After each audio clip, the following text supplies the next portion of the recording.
gentlemen, to my six-figure dividend portfolio updates. And before we kick into the portfolio itself, as I do here on Fridays, I want to update you on some of the most recent earnings reports around some of my largest holdings. And as I mentioned in the past, the second quarter of this year for earnings is the most critical for the entire market because this is going to show us the full impact of the pandemic. And to jump right into this, we're going to talk a little bit about Johnson & Johnson, which, if you are unaware, they, like everyone else, are working on a CV cure, and they plan on having this come available in Q1 of 2021. And unlike Moderna or Vertex, they actually said they're going to give their vaccine away for free or base cost of the manufacturing. Now, if you looked at their earnings reports compared to what analysts were expecting, you thought this would have been a blowout quarter, but actually it's been fairly disastrous. But since they came out with earnings, the stock's trading up about 1 or 2% higher, which is really disappointing because I want to buy more of it, and I was really hoping for a big dip here, folks. But how the heck is a medical company underperforming in the midst of a health crisis, folks? Well, let's just take a look first. We got reported sales for Q2 of 2020 of $18.3 billion. If we step back to the year prior, we can see in 2019 they did $20.5 billion, or a difference of 10% to the downside. They had an EPS of $1.36 against $2.08 in 2019, folks. Now, one of the primary reasons that we're going to find out this company is lacklustering in sales is because I tried to book a medical appointment to go see the doctor, and they tried to advise me to see if I could figure out my problems from home because they're doing everything they can to get through this health crisis without trying to put anybody at risk. If we scroll down here, Johnson & Johnson is made up of three major segments for their income: consumer health, pharmaceutical, and medical devices. And in the pharmaceutical sector, so these would be their drugs, I would think that maybe Tylenol falls into that play and some of their other retail products. But we can see basically in 2019 they did $10.5 billion, and in 2020 they actually smashed it out doing $10.7 billion, or an increase of about $200 million. Now, on the consumer health side, which maybe that's where the Tylenol actually fits, but nonetheless, they're down only by about $200 million, which is also a bit of a shock. But where they're getting hit the hardest is on their medical devices, where in 2019 in Q2, they did $6 billion compared to this quarter where they've only done $4 billion. And something tells me that has a lot to do with the lack of surgeries. So I still love this company, but just a shock at how these earnings worked out. Now, the last thing I want to touch base on, because a lot of people have been talking about the banking sector, and one at the top of the list is Wells Fargo, because they are cutting their dividend, not because I think they have to, but because the Federal Reserve is mandating that all these banks basically don't do share buybacks, don't do dividend increases, because we can't have another 2008 financial crisis. But something tells me that's not what's going to happen here. This company is fairly well capitalized, and we're going to get into some of this here real quick, folks. So taking a look at the net interest income, because most banks make money off interest, in Q2 they had $9.8 billion compared to Q2 of 2019 they had $12 billion. So, I mean, that's a massive difference, right? But in a low interest rate environment, banks aren't going to be making as much money. It's just a fact. I just want to point out one critical factor that you have to be aware of, and that is what they call loan loss provisions here, folks, which we can see even since Q1 of 2020, they have increased their loan loss provisions to $9.5 billion. Now, this doesn't represent any money lost. It is just a savings account, like an emergency fund, in case people start defaulting on mortgages and their credit cards. So what I would like to do, and you guys can check this out as well if you want to take a look at their earnings report, scroll all the way down to page 20, if we can find it here. Did I go too far? Little too far, back up. And this is where we're going to actually see the information on their loan loss provisions. So here we can see the ACL stands for the allowance of credit losses. This isn't money lost yet, folks. And the only thing you really need to pay attention to, again, is loans outstanding, because these are the loans that might be experiencing defaults. And we can see in the commercial, industrial, and real estate and mortgage, they have built up the largest positions in case something really bad happens. So we can see that is where most of this bank's fear is lying right now. If we take a look at the commercial and industrial, they built up $8.1 billion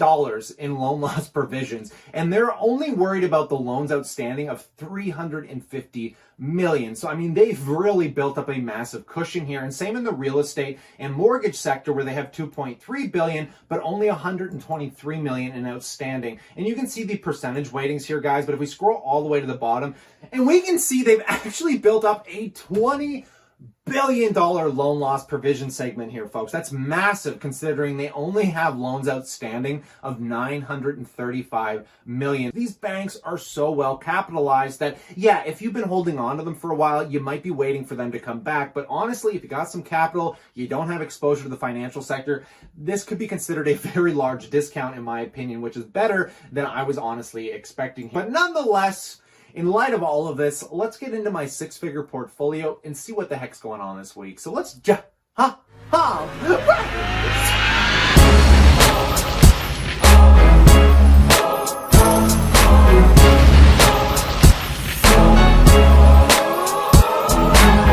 welcome back, my passive income investors. I like to these six-figure portfolio updates, which is the accumulated amount of not only my passive income sources, my websites, my YouTube channel, but my entire stock portfolio, which this week sits at $170,631, with tech obviously leading the way thanks to Tesla, Microsoft, Apple, and Facebook, driving it up to about a 39% weighting of the total portfolio. I am not going to be scaling back on any of those positions. I have no real plans to change anything I currently own, but I am going to be doing some major updates to some pretty specific accounts, probably over the next week or two, which I will get into in a second here. But taking a look at my dividend side of things, I can't get over how fast things change, because if you went back 6 months ago to the beginning of this year, I had no website income, I had no YouTube income, and my portfolio was nowhere near where it is right now. I put all of these incomes together because essentially this is my primary goal, is getting to a place of sustainability off work that I can do anywhere in the world that is relatively passive, allowing me to have freedom and time to generally do what I want. And we can see I'm bringing in roughly $21,402. Now, periodically, I'm going to update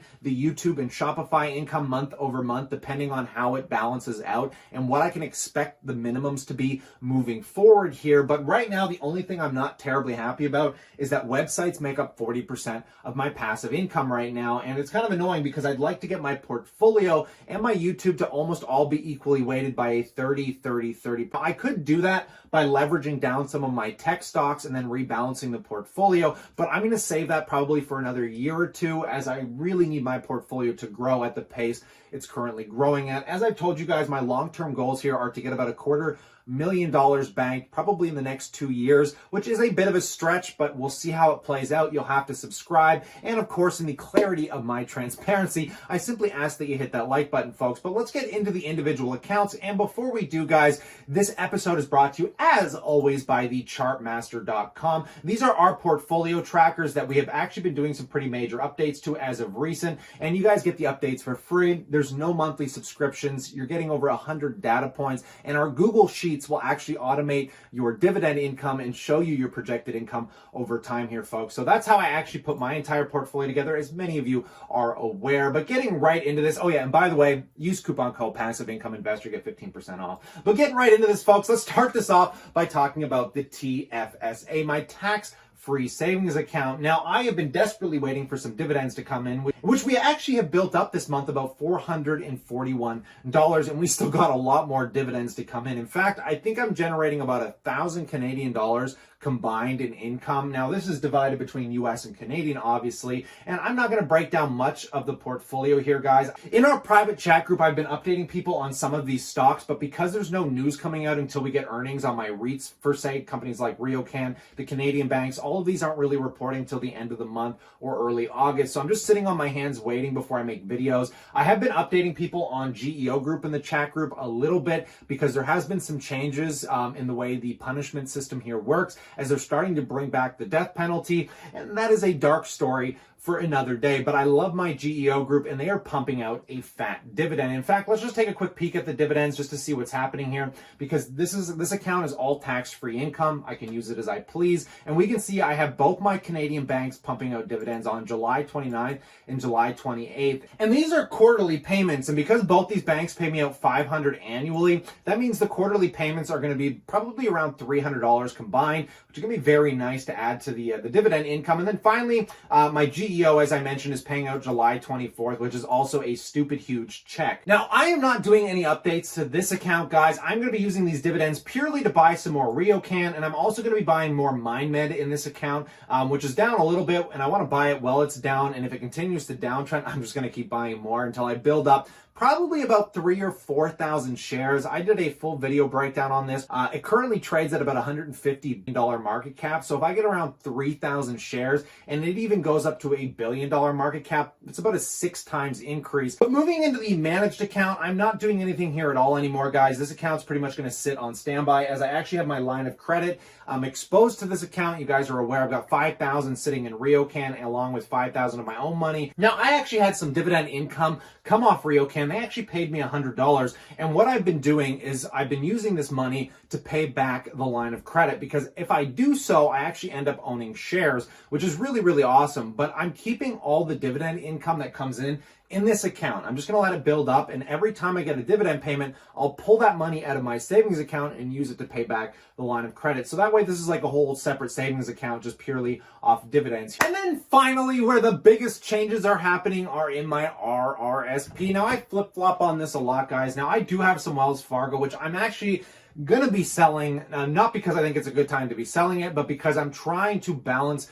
my portfolio. And the two accounts that I've been having a lot of issues with is my Royal Bank account and my RRSP, because I have way too many growth companies in my RRSP, which is kind of nice because it's all tax-free income, but I don't have access to it without paying penalties. And right now we can see Tesla's in here just dominating up 320%. We got Facebook in here up 14%. Even Johnson & Johnson's up 8 or 9%, discluding all the dividend income. So what I would like to do is sell Facebook out of this account, and I would like to use it to put it into Johnson & Johnson. And I would like to do the same with Wells Fargo just to build up my healthcare position. Because if we go back in here, guys, we can see that healthcare only makes up 8% of the total portfolio. And I would like to get that up to about a 10% weighting just to kind of balance everything out a little bit better here. Don't want to sell Facebook to get rid of it. What I would like to do is go into my Royal Bank account, because this is not a registered tax advantage account here, folks. And because I'm a Canadian, I told you guys that buying US companies outside of tax advantage accounts are very, very risky, because you end up paying a huge amount of taxes on the dividends. So what I would like to do is get rid of Pepsi and Wells Fargo. I would like to contribute some money to this and then replace my Facebook shares from my RRSP into this account, because luckily in a regular account here in Canada, so long as you're holding those positions for longer than a year, you only pay long-term capital gains tax, which means you only pay tax on 50% of the capital gains. So it's always better to hold growth stocks, typically outside of tax advantage accounts, if you don't plan on selling them within a year. Because after that year, if you want to pull some money out of those positions, you don't have to sell them all off at once, and you can actually choose how much tax you're paying, which you cannot with these dividend stocks. So what I would like to do is get rid of them all together and start building those positions up in the RRSP or my tax advantaged account. Then in this account, the only other thing that I would like to do, guys, is I'm going to start buying some more Canadian stocks. Now, when I buy these Canadian stocks, guys, I'm not buying them for capital gains. I'm only buying them for dividends. And because the Canadian government offers such awesome tax advantages around Canadian qualified stocks, which are basically just companies that operate 75% of their company in Canada, I'd much rather just own Canadian dividend payers to pay for my bills and then keep my growth stocks for the future growth of my portfolio here, folks. So that is basically where everything sits right now. And I'm going to do this probably within a week or two. I'm just trying to wait to get some more capital built up. We can see that I'm sitting on about $4,220 in cash. That's the buildup of dividends along with all the money I've just been saving. I want to build my cash position up as well by the end of this year to be around $10,000. I want to get a nice healthy emergency fund, and then going into next year I would like to build up a separate account up to about $10,000 as well. So essentially moving forward, I'm going to be splitting up 50% of my income. I have achieved all my goals this year.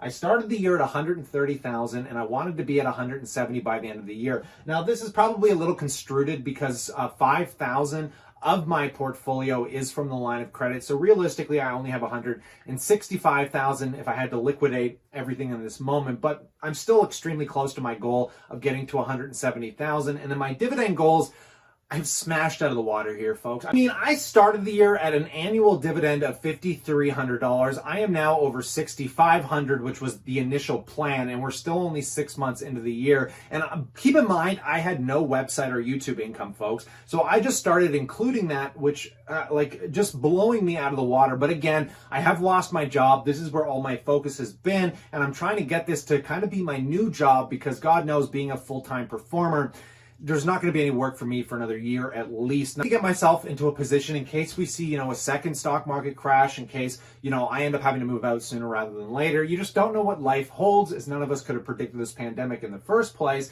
I like being in a position of comfort, folks, and that's the idea of building a passive income portfolio. Now, if you guys want to talk more about passive income, as I always recommend, come on over to our live stream channel, The Passive Income Educator. You can also find our live stream on the passiveincomeeducator.com, and that is where you'll also get access to our private chat group if you guys want to join the 24/7 conversations that we have. But nonetheless, stay cool, stay awesome, and I look forward to catching you guys tomorrow.